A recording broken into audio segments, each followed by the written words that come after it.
Hello, my name is Dr. Ken Rosenfield. I'm the program chair for the current SCAI meeting, annual meeting, which is happening now, and I'm here with Dr. Reed Tuckson, who is the has been the executive vice president and senior physician for United Health Group, and currently is the managing director for Tuckson Health Connections. That's Tuckson right. Health Connections. Thank you very much. So thank you for coming. It's wonderful to have you here at the SCAI annual meeting. And this year we've decided to do something different. Your being here is a little bit unique because we've decided to start with an opening session, which will effectively challenge the interventional cardiology community to kind of get with the program and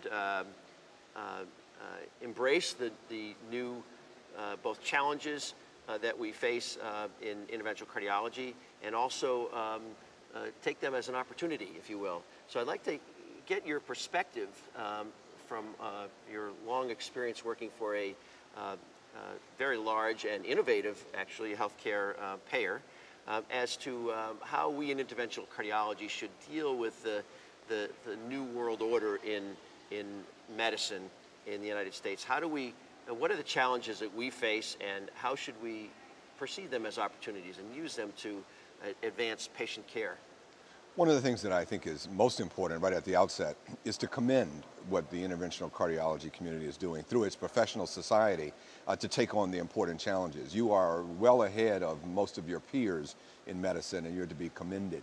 I think, though, there's so much more to be done, and particularly as we understand this question of delivering value.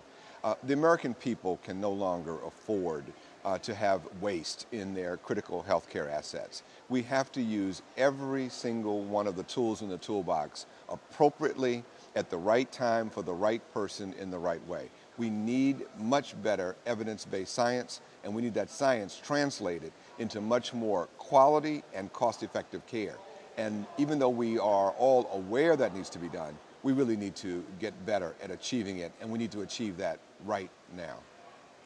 So it's a great point, and I think that interventional cardiology, as an interventional cardiologist, we think that we've sort of been ahead of the curve in terms of scrutinizing ourselves, looking at our own data, collecting that data, which is a monumental task, and then analyzing it carefully, and then also reviewing, looking at each other, reviewing each other's work, and being transparent about that, publicly reporting our results, and so on.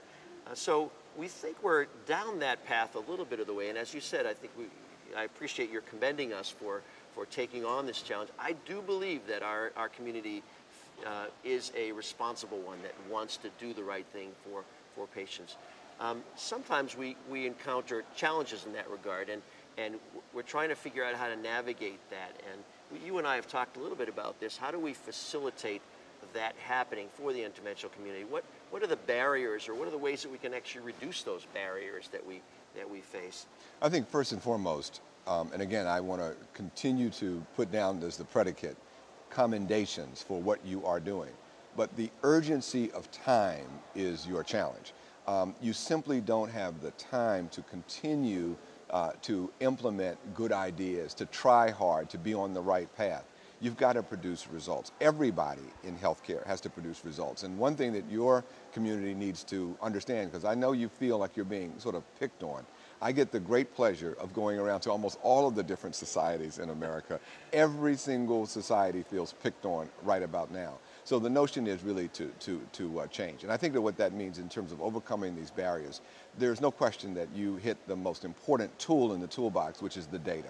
The data and the analytics, and then a willingness to change how you behave based upon that data. You've got to develop the performance measures even better than you've developed them.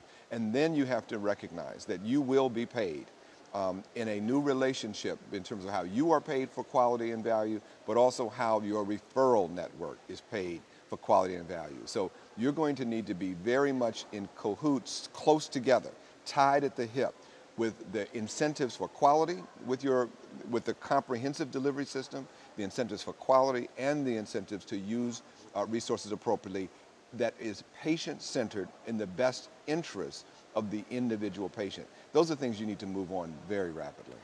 That's excellent. Well, I think that we as a community are anxious to embrace these new concepts, and we think that we will actually make great headway in this regard. So thank you again for coming, and thank you for delivering the keynote this morning.